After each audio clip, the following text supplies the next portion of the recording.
Hind dear students and most welcome to our online classes NCC Patna 9 career classes के online platform पर आप सभी छात्रों का बेहद स्वागत है। स्टेट लाइन का आज आपको थर्ड लेक्चर होना है। इससे पहले हम लोग 2 लेक्चर देख चुके हैं और 2 लेक्चर में पहले लेक्चर में हम लोग स्टेट लाइन के बेसिक को समझे हैं, दूसरे में हम लोग वेक्टर एंड कार्टेशियन फॉर्म को बेहतर तरीके से समझे हैं।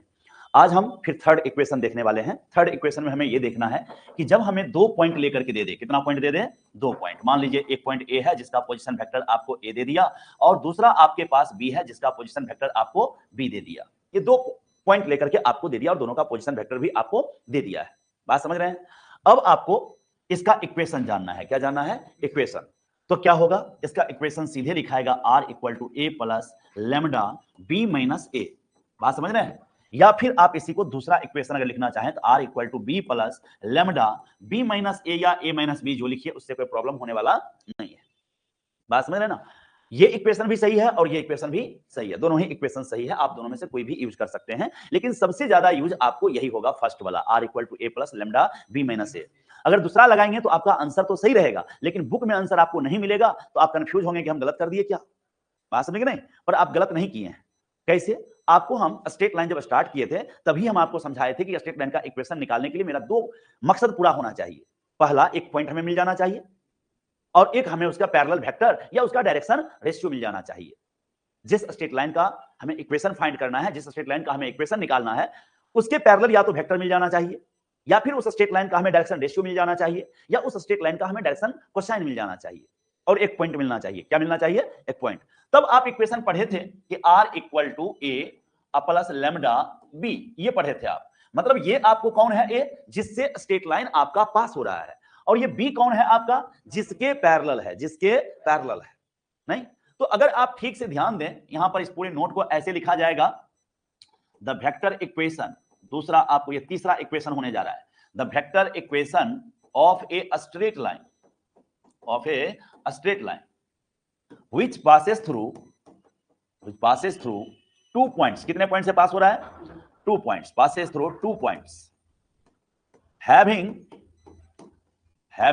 position vectors a and b is given by r equal to a plus lambda b minus a। ये आपका स्टेटमेंट हो गया पूरा का पूरा, है ना? अब आपको कह रहा है कि उस स्ट्रेट लाइन का वेक्टर इक्वेशन बताइए जो 2 पॉइंट से पास हो रहा है और उसका पोजीशन वेक्टर क्या है? ए और बी, ए एंड बी।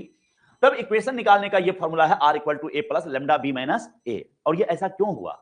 इसलिए हुआ, ध्यान दीजिएगा, कि ये आपका एक स्ट्रेट लाइन है जिस पर आपको ऑलरेडी पता है कि ए पॉइंट का पोजीशन वेक्टर ए है और बी पॉइंट का पोजीशन वेक्टर आपको बी है, राइट? और इसका इक्वेशन निकालने के लिए हमें तो आर्बिट्रेरी पॉइंट लेना पड़ेगा कि नहीं लेना पड़ेगा? तो मान लीजिए एक आर्बिट्रेरी पॉइंट हम यहां पर ले लिए P। क्या ले लिए? P। बात समझ रहे हैं? या मान लीजिए, हाँ ठीक है, इस तरह से लिख देते हैं, P लिख दिए। चलिए, दिख रहा है आप लोगों को? ये जो P पॉइंट लिए उसका पोजीशन वेक्टर आप समझ लीजिए क्या है? R है। ये हम यहां पर P लिए हैं, मन करता तो आगे भी ले सकते थे, मन करता तो पीछे भी, कहीं आर्बिट्रेरी है, स्वेच्छा से लिया गया पॉइंट है, कहीं भी ले सकते हैं। तो अब यहां पर समझना क्या है सो बताइए। AP आपका, AP दिख रहा है आपको? ये वेक्टर क्या AB के पैरेलल है कि नहीं है? AP और AB दोनों पैरेलल है या नहीं है? है। वर्क करिए ना, AP भी उसी दिशा में है और AB भी उसी दिशा में है, कोलिनियर है। बात समझ ना? इसको हम कोलिनियर बोलेंगे। क्या बोलेंगे? हाँ, पैरेलल भी कहेंगे। पैरेलल का मतलब 0 डिग्री है। अक्सर बच्चे पैरेलल का अर्थ समझते हैं दोनों के बीच में कुछ गैपिंग होना जरूरी है। ऐसा कोई जरूरी नहीं है। कोई लाइन खुद के पैरेलल होता है और कोई लाइन खुद के पैरेलल होता है, इसका मतलब है कि लाइन दोनों एक दूसरे पर ओवरलैप का हो रहा है, नहीं? तो वहां पर पैरेलल का कंडीशन कतई नहीं है कि दोनों एक दूसरे से हटके चले, ऐसी कोई आवश्यकता नहीं है। दोनों स्ट्रेट लाइन एक दूसरे पर ओवरलैप कर जाएगा तब भी वो कोलिनियर और पैरेलल कहलाएगा। बात समझे नहीं? अब वेक्टर में तो कुछ आपको एक्स्ट्रा रिलीफ है। यहां पर आपको अगर सेम डायरेक्शन में पैरेलल है तब भी कोलिनियर कह लीजिए, अगर अपोजिट डायरेक्शन में पैरेलल है तब भी आप कोलिनियर कह लीजिए, और एक दूसरे पर ओवरलैप है तब भी आप कोलिनियर कह लीजिए। और तीनों के लिए कंडीशन क्या पढ़े हैं कि अगर 2 वेक्टर कोलिनियर है तब आपको एक स्केलर ऐसा मिल जाएगा, एक ऐसा नंबर मिल जाएगा जिससे अगर एक वेक्टर को मल्टीप्लाई करें तो दूसरा वेक्टर आपको मिल जाएगा। बात समझ रहे ना? जब भी आपको 2 वेक्टर क्या हो? कोलिनियर। क्या हो? Collinear. If A and B are 2 collinear vectors then there exists a scalar m such that A equal to mb, ऐसा कहते हैं हम लोग। कि ए और बी अगर दो वेक्टर है तब जरूर एक ऐसा स्केलर मिलेगा जिससे एक को मल्टीप्लाई कर दे किसके बराबर हो जाएगा, दूसरे के बराबर हो जाएगा। और आप ध्यान दीजिए यहाँ एपी और एबी पैरेलल है, इसका मतलब है कि एपी जो होगा वह एबी के लैम्डा टाइम्स हम लिख दिए, लैम्डा से मल्टीप्लाई कर दिए, कहीं कोई कंफ्यूजन। और एपी को तो हम पोजीशन वेक्टर के टर्म में लिखेंगे तो ओपी माइनस ओए लिखेंगे, और लैम्डा एबी को लिखेंगे तो ओबी माइनस ओए लिखेंगे कि नहीं लिखेंगे, बोलिए। अब ओपी का अर्थ हुआ पी का पोजीशन वेक्टर, और पी का पोजीशन वेक्टर आप क्या लिए हैं, आर। ओए का मतलब ए का पोजीशन वेक्टर क्या है आपके पास, ए है, लैम्डा। और ओबी का पोजीशन वेक्टर मतलब बी का पोजीशन वेक्टर ओबी है, जो कि ऑलरेडी बी पता है, और फिर ओए का मतलब ए। अगले लाइन में अगर हम आर को ऐसे ही कॉपी करें, माइनस ए को उधर भेज दें तो रिजल्ट क्या होगा, ए प्लस लैम्डा बी माइनस ए। कहीं किसी को कोई कंफ्यूजन है क्या? ये आपका vector equation of straight line हो गया जब आपका स्ट्रेट लाइन 2 पॉइंट से पास करेगा। कितने पॉइंट से? 2 पॉइंट से। ये फॉर्मूला आप कब अप्लाई करेंगे, जब आपको 2 पॉइंट का पोजीशन वेक्टर दे देगा और तब आपसे पूछ देगा कि उसका इक्वेशन क्या होगा, तो आप आसानी से निकाल सकते हैं। चलिए नेक्स्ट आगे देखते हैं हम लोग। यहां पर समझिए, मान लीजिए कि आपको यहां पर ये एक स्ट्रेट लाइन है, कह दिया गया कि 2 पॉइंट से पास हो रहा है। एक का position vector i cap plus 2j cap plus 3k cap है, और दूसरा जो पॉइंट है आपका बी, उसका दे दिया 5i cap minus 6j cap plus 2k cap. और तब आपको इसका इक्वेशन पूछ दिया। क्या पूछ दिया? इक्वेशन। तो लिखा जा सकता है या नहीं? इसका इक्वेशन लिखना संभव है या नहीं? क्या तरीका पढ़ाए हैं? आर इक्वल टू, आर तो देना ही पड़ेगा, जब जब वेक्टर इक्वेशन निकालना होगा तो आर लिखना ही पड़ेगा। तो आर इक्वल टू ए, ए की जगह पर किसी एक को कंसीडर कर लेंगे, तो चलिए इसको ही कर लेते हैं, i cap plus 2j cap plus 3k cap अब प्लस लैम्डा, नहीं, और इसमें से इसको घटाएंगे तो 5i कैप में से एक आई कैप चला गया, 4i cap minus 6j cap minus 2k cap minus 8k cap, और 2k कैप में से 3k कैप गया तो माइनस k कैप। ये आपका निकल गया वेक्टर इक्वेशन। यहां अच्छा, हाँ जे कैप, ओके जे कैप, वहां k कैप। क्लियर है हर किसी को? तो 2 पॉइंट अगर आपको दे दे तो दोनों से पास होने वाले स्ट्रेट लाइन का 3 डायमेंशनल कोऑर्डिनेट ज्योमेट्री में इक्वेशन आप निकाल सकते हैं कि नहीं निकाल सकते हैं? ये आपका कौन सा फॉर्म है? Vector form. कौन फॉर्म है? यस। एंड अब इसी का हम कार्टेशियन फॉर्म जानना चाहेंगे। क्या जानना चाहेंगे? तो कार्टेशियन फॉर्म कैसे होगा ये समझिए, देखिएगा, ध्यान दीजिएगा आप लोग। कितने पॉइंट से पास कराना है स्ट्रेट लाइन को जी? 2 पॉइंट से। तो कार्टेशियन में लेंगे इसका हम कोऑर्डिनेट x1, y1, z1, ये हमारा ए पॉइंट हो गया, राइट। दूसरा पॉइंट हमारा बी है, इसका कोऑर्डिनेट दे दिया x2, y2, z2। अब एक बात बताइए, ये आपका स्ट्रेट लाइन है, ए और बी आपको पता है कार्टेशियन फॉर्म में, अब इसका आपको इक्वेशन फाइंड करना है। नहीं, वेक्टर फॉर्म अभी हम पढ़े हैं कि नहीं पढ़े हैं? तो वेक्टर फॉर्म पढ़े हैं हम लोग कि नहीं पढ़े हैं? तो एक बात बताइएगा कि ए जो है, अगर इसका नाम हम ए वेक्टर दे दें, पोजीशन वेक्टर ए दे दें, बी पॉइंट का पोजीशन वेक्टर बी दे दें, तो क्या ए लिखना संभव है कि नहीं? क्या लिखाएगा ए? अगर ए का कोऑर्डिनेट x1, y1, z1 है तो ए का पोजीशन वेक्टर क्या लिखेंगे? x1 i cap plus y1 j cap, very good, plus z1 k cap. सही सुना रहे हैं आप लोग। एंड बी अगर पूछेंगे तब क्या कहिएगा? x2 i cap plus y2 j cap plus z2 k cap. जब आपको किसी पॉइंट का कोऑर्डिनेट दे देगा तो उसका पोजीशन वेक्टर आप आसानी से कह सकते हैं, और अगर किसी पॉइंट का पोजीशन वेक्टर दे देगा तो आप कोऑर्डिनेट आसानी से कह सकते हैं। यहां पॉइंट का कोऑर्डिनेट दिया हुआ था, क्या दिया हुआ था? x1, y1, ये कोऑर्डिनेट है, और इसी का अगर हमें पोजीशन वेक्टर जानना है तो क्या लिखे हैं? x1 i cap plus y1 j cap plus z1। फिर आपको सेकंड पॉइंट जो b है उसका कोऑर्डिनेट दिया हुआ था आपको, क्या कोऑर्डिनेट था? x2, y2, अब इसका अगर पोजीशन वेक्टर कोई पूछ देता है, क्या पूछ देता है, तो आप क्या जवाब दीजिएगा? x2 i cap plus y2 j cap plus z2। और मान लीजिए किसी ने कहा कि P पॉइंट का कोऑर्डिनेट है 3 - 4 5, ये दे दिया, पूछा P का पोजीशन वेक्टर बताइए। क्या बताइए P का? आइए देखिए, यहां ये आपके पास A है और ये B है। पॉइंट मालूम था तो पोजीशन वेक्टर लिख दिए। अब हमें यहां पॉइंट पता है, बोलिए तो इसका पोजीशन वेक्टर क्या बोलिएगा आप? इसका पोजीशन वेक्टर आप बोलिएगा 3i cap minus 4j cap plus 5k cap, ये कह सकते हैं। हो गया कि नहीं हो गया? इजी से। और अगर पोजीशन वेक्टर दे देता है तो क्या आप पॉइंट बोल सकते हैं कि नहीं? अगर किसी ने कहा कि Q का पोजीशन वेक्टर, इस Q का position vector i cap minus j cap plus k cap है, तो इसका कोऑर्डिनेट बताइए क्या होगा? तो क्या जवाब देंगे? 1 -1 and 1। जो i j के साथ मल्टीप्लाई है वो साइन हम लिख दिए, साइन के साथ लिख दिए, तो ये पॉइंट का कोऑर्डिनेट दे दिया। क्या ये सब बात समझ में आ रही है? तो अब आपके सामने ए और बी मिला हुआ है, लेकिन 2 पॉइंट से पास होने पर इक्वेशन क्या बोलते आए हैं आप? R equal to A plus lambda b minus a, यही पढ़े हैं ना। अब आर के जगह पर हम क्या रिप्लेस करने कहे हैं, एक्स आई कैप प्लस वाई जे कैप अब प्लस जेड के कैप। ए के जगह पर क्या है, यहां कॉपी कर दीजिए, x1 i cap y1 j cap plus z1 k cap, ऐसे लिख दीजिए। अब प्लस लेमडा, राइट। अब b माइनस ए है, मतलब इसमें से इसको घटाना है, तो बोलिए ऐसा लिख दें हम, x2 minus x1 i cap लिख दें, y2 माइनस y1 अब plus z2 minus z1 k cap, ऐसा लिख देते हैं। कहीं कोई कंफ्यूजन? अगले लाइन में सुनिए, इसको उठा के इधर ला दीजिए, तो क्या लिखाएगा आपको, x minus x1 i cap plus y minus y1 j cap plus z minus z1 k cap बराबर लेमडा से मल्टीप्लाई कर दीजिए, तो x2 minus x1 i cap lambda y2 minus y1 j cap plus lambda z2 minus z1 k cap लिख दें। ऐसा कहीं कोई कंफ्यूजन है? नहीं है। अब आप ठीक से देखिए, लेफ्ट साइड में भी आपको एक वेक्टर है और राइट साइड में भी आपको एक, और बीच में इक्वल का साइन है, और अगर दोनों वेक्टर इक्वल है तो उसके कोरस्पॉन्डिंग कंपोनेंट तो बराबर होंगे। कोरस्पॉन्डिंग कंपोनेंट क्या होंगे, मतलब इस साइड जो आई कैप के साथ है लेफ्ट साइड में एलएचएस में, और राइट साइड में जो हमारे पास है ना, देख रहे हैं आई कैप है, उस दोनों के कोफिशिएंट इक्वल होंगे कि नहीं होंगे। मतलब यहां पर हम क्या कह सकते हैं, बोलिए x माइनस x1 किसके बराबर, लेमडा x2 माइनस x1 के बराबर, ऐसा बोल सकते हैं कि नहीं। आगे देखिए क्या बोल सकते हैं, यहां पर इसको मिटा देते हैं, ये हमारा रफ है। चलिए, एंड आगे देखिए, y माइनस y1 को लेमडा y2 माइनस y1 लिखेंगे, and z minus z1 equal to lambda z2 minus z1 बोल सकते हैं क्या।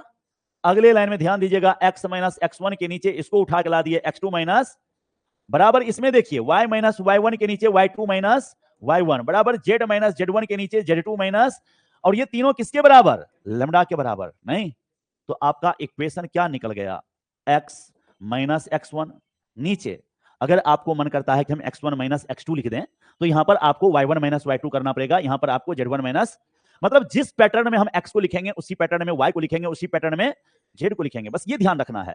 तो अगर यहां पर हम x1 माइनस x2 कर दिए, तो आपको यहां वैसे ही करना है, y माइनस y1 के नीचे y1 माइनस, और z माइनस z1 के नीचे z1 माइनस बराबर। अब गौर करिएगा, यहां कहिएगा सर लेमडा का साइन बदल दे, नहीं जी, लेमडा पॉजिटिव है कि नेगेटिव है हम नहीं जानते, वो कुछ भी निकल जाएगा, इससे कोई प्रॉब्लम नहीं है। अब यहां देखिए, ये आपका कहलाएगा सिमेट्रिक फॉर्म, क्या कहलाएगा, symmetric form of a straight line. कहीं कोई कंफ्यूजन है? नहीं ना, ये रिजल्ट आप याद रखेंगे, ये रिजल्ट आप याद रखेंगे, कहीं कोई कंफ्यूजन नहीं है। कहां तो इसका किए तो इसको भी तो बदल दिए, इसको भी बदल दिए, सबका माइनस खत्म हो गया, माइनस अगर कॉमन लेंगे तो सबका खत्म हो गया ना, कि नहीं। हाँ, x1 माइनस x2 किए, यहाँ y1 माइनस y2 कर दिए, यहाँ z1 माइनस z2 कर दिए। अगर एक बात बताओ, तुम्हें a माइनस बी बराबर c माइनस डी दिया, राइट, अब तुम इधर b माइनस a कर दिया, इधर भी d माइनस c कर दिया, क्या फर्क पड़ा है? तो माइनस लगाना जरूरी है? नहीं, इधर पलटे उधर भी पलट दिए हैं, नेगेटिव साइन था, है ना। अब यहां पर ध्यान दो, ये तुम्हारा इक्वेशन निकल गया कब, जब 2 पॉइंट पता हो तब। अगर किसी ने हमें कहा कि एक स्ट्रेट लाइन इससे पास हो रहा है, देखो यहां इस तरह से कहा कि 2 5 माइनस 8 से पास हो रहा है, 3 माइनस 4 7 से पास हो रहा है, राइट। अब हमें इसका इक्वेशन निकालना है, क्या निकालना है, तो क्या लिखेंगे इक्वेशन, बोलो, x माइनस x1, x1 क्या यूज करेंगे, 2 बाई 2 में से 3 गया minus 1, right.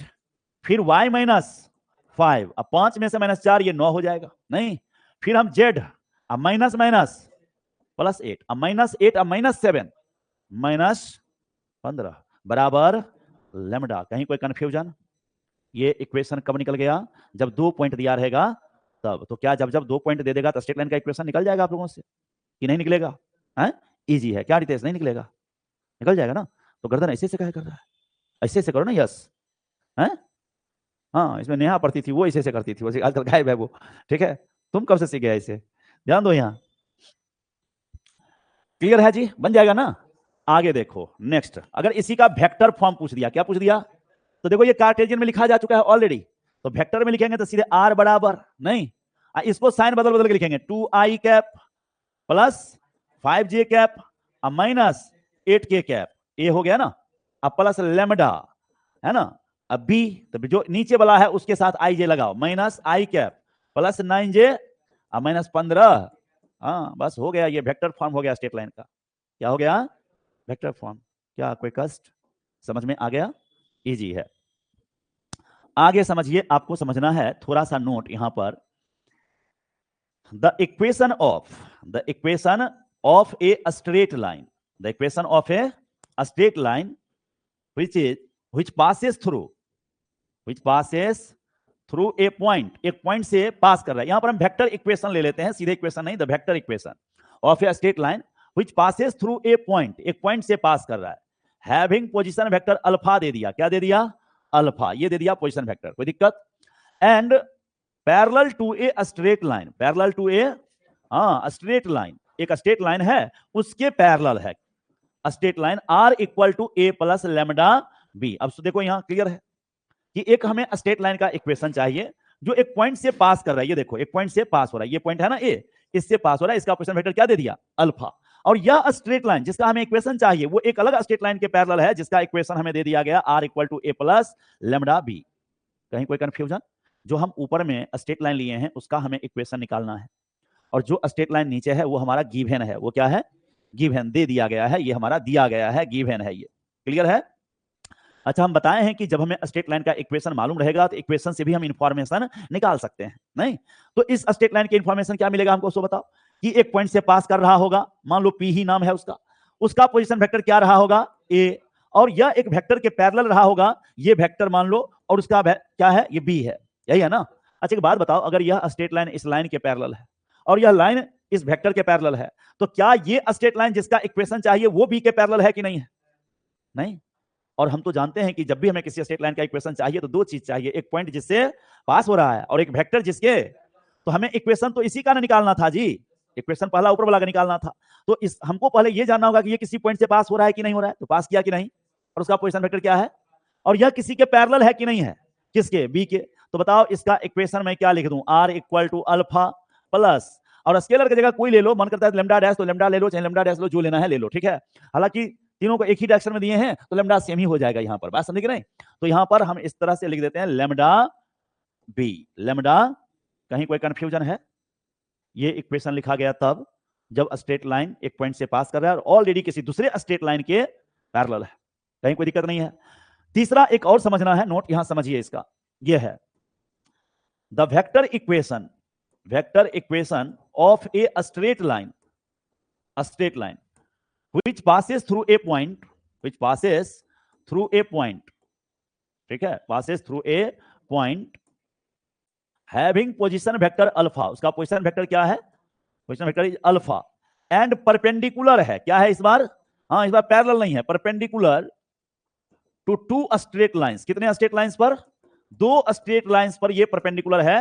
Straight lines are equal to a1 plus lambda b1 and R equal to a2 plus mu b2, यहां पर म्यू b2 ले लिए हैं, ध्यान दो, म्यू अब b2 ले लिए हैं इस तरह से, ठीक है। क्या होगा, is given by R equal to alpha अब प्लस लेमडा, लेमडा की जगह चाहे कुछ और भी कांस्टेंट ले सकते हो जो तुम्हारा मन करे, के ही ले लो या कुछ भी ले लो, है ना, इस जगह पर एक ले सकते हो इस तरह से, के अब b1 क्रॉस b2, ये हो गया, ये इक्वेशन निकल गया हमको उस स्ट्रेट लाइन का जिसका हमें चाहिए। अब पढ़ो क्या थ्योरी कह रहा है ऊपर, पूरा कंडीशन पढ़ो।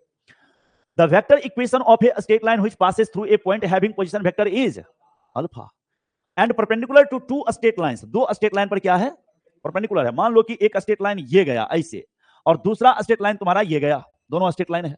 पहला स्ट्रेट लाइन यहां तुम्हारा L1 है जिसका इक्वेशन दे दिया R equal to A1 plus lambda B1, right, और दूसरा तुम्हें दे दिया यहां L2 जिसका इक्वेशन दे दिया R equal to A2 plus mu B2। कहीं कोई कंफ्यूजन है? नहीं ना। अब हमें एक स्ट्रेट लाइन चाहिए, क्या चाहिए, जो इस दोनों पे परपेंडिकुलर हो, दोनों पे ऐसे जा रहा है, ये देख लो, और ये एक पॉइंट से पास कर रहा है जिसका पोजीशन वेक्टर क्या दे दिया है, अल्फा। अब यहां यह एंगल भी 90 डिग्री है और ये एंगल भी क्या है, 90 डिग्री है। कहीं कोई कंफ्यूजन? अरे ऐसे है फिगर, अब समझ लो। यहां पेन है किसी के पास, दे दो हमको, है ना, क्लियर समझ में आ जाएगा। एक और पेन दे दो कोई, है ना। देखो यहां देखो, ये दोनों आपस में परपेंडिकुलर नहीं है, ये रेड वाला और ये ब्लैक वाला आपस में परपेंडिकुलर, दोनों के बीच कुछ एंगल है, ठीक है, वो मुझे नहीं पता कितना है, लेकिन जब इस पर एक ऐसे खड़ा कर दिए, ऐसे यहां पर, राइट, इस तरह से खड़ा कर दिए, तो बताओ यह रेड के साथ कितना डिग्री बना रहा है और यह ब्लैक के साथ भी कितना बना रहा है। हमें इसी का इक्वेशन जानना है, इसका ये रेड पर भी 90 डिग्री बना रहा है और ब्लैक पर भी 90 डिग्री बना रहा है। इसका इक्वेशन ऑलरेडी पता है, इसका इक्वेशन हमें पता है, पर इसका इक्वेशन हमको पता नहीं है। तो आपको मालूम है कि जिस स्ट्रेट लाइन का इक्वेशन हमें निकालना होगा उसको पहले ये देखना होगा कि किसी पॉइंट से पास कर रहा है या नहीं कर रहा है। तो कोई अगर पॉइंट से पास कर रहा है तो उसका पोजीशन वेक्टर पहले निकालना होगा, जो कि ऑलरेडी हमें दे दिया गया कि एक पॉइंट से पास हो रहा है और उसका पोजीशन वेक्टर क्या है। अब हमारा सेकंड स्टेप बाकी है। सेकंड कंडीशन है कि इसके पैरेलल हमें एक वेक्टर चाहिए, इसके पैरेलल हमें वेक्टर चाहिए, वही तो फाइंड करना है, वही तो ढूंढना है। तो कैसे ढूंढेंगे सो देखिए, समझिए। यहां जैसे ही आप इक्वेशन लिए हैं L1 equal to R plus A1 plus lambda V1, इससे क्या होता है कि ये एक पॉइंट से पास कर रहा होगा जिसका कोऑर्डिनेट दे दिया कितना, बोलिए, सो पोजीशन वेक्टर क्या दे दिया, A1, और ये किसी वेक्टर के पैरेलल है। किस वेक्टर के पैरेलल है, B1 के। किसके, तो चलिए ये आपका B1 हो गया, कहीं कोई कंफ्यूजन है, ये हो गया। ठीक उसी तरह ये जो स्ट्रेट लाइन है यह भी किसी पॉइंट से पास हो रहा है और उसका पोजीशन वेक्टर क्या है, A2। तो मान लीजिए ये B है और इसी का पोजीशन वेक्टर A2 है, और यह किसके पैरेलल है जी, B2 के। तो ये आपका B2 के पैरेलल हो गया, कहीं कोई दिक्कत है। अब एक बात बताइए, ये आपका B1 है और ये आपका B2 है, नीचे दिख रहा है ना पिक्चर में B1 और B2। इसको थोड़ा हम कलर चेंज कर दें, मान लीजिए दूसरा कलर अगर कर दें, यहाँ इसको ले लेते हैं, है ना। यहां पर समझिए, अगर ये B1 और B2 का क्रॉस मल्टीप्लीकेशन करेंगे, क्या करेंगे, क्रॉस मल्टीप्लीकेशन। तो क्रॉस मल्टीप्लीकेशन किधर जाएगा, दोनों पर परपेंडिकुलर, तो वो इस साइड जाएगा, ऐसे जाएगा कि नहीं। ये आपका B1 क्रॉस क्या है, बोलिए, तो बोलिए जो स्ट्रेट लाइन हमें चाहिए था उसके पैरेलल हमें एक वेक्टर मिला कि नहीं मिला। क्या है पैरेलल वेक्टर, B1 क्रॉस। तो इक्वेशन हम क्या लिखेंगे इसका, R इक्वल टू जिससे पास कर रहा है प्लस लेमडा, लेमडा की जगह जो स्केलर मान है वो स्केलर ले लीजिए, पहले चूंकि लेमडा यूज कर चुके हैं तो कुछ और नाम दे देते हैं के, कोई दिक्कत। अब पैरेलल वेक्टर, तो इसके पैरेलल कौन वेक्टर है, बोलिए, B1 क्रॉस, तो B1 क्रॉस B2। ये आपको इक्वेशन निकल गया इस स्ट्रेट लाइन का। क्या कोई कंफ्यूजन समझ में आ रहा है। जब जब हमें स्ट्रेट लाइन का इक्वेशन चाहिए होगा, हमें एक पॉइंट ढूंढना होगा जिससे स्ट्रेट लाइन पास हो रहा है, और एक पैरेलल वेक्टर ढूंढना होगा, और यही दो चीज करके हम स्ट्रेट लाइन का इक्वेशन निकाल सकते हैं। और यहां भी वही काम हम किए हैं। क्या यहां तक किसी तरह का कोई डाउट। तो आपको एग्जाम में क्वेश्चन या बुक में क्वेश्चन जब सॉल्व करेंगे तो आपको वहां एक पॉइंट दे देगा और दो स्ट्रेट लाइन दे देगा। क्या दे देगा, तो सबसे पहले आप वहां से पहचान लीजिएगा कि B1 क्या है और B2 क्या है, फिर उसका क्रॉस मल्टीप्लिकेशन कर लीजिएगा तो आपको मिल जाएगा इसके parallel vector B1 cross B2, and then आप ये फॉर्मूला अप्लाई कर दीजिएगा तो आपको स्ट्रेट लाइन का इक्वेशन निकल जाएगा। कहीं कोई कंफ्यूजन। तो स्ट्रेट लाइन के इक्वेशन हम अलग अलग तरीके के फॉर्म में देख चुके हैं। अगला जो हमारा टॉपिक आने वाला है वह है angle between straight lines, angle between. इसको हम लोग अगले क्लास में देखेंगे। आज के क्लास को हम यहीं पर रोकेंगे, मिलते हैं अगले क्लास में, तब तक के लिए आप लोगों को जय हिंद।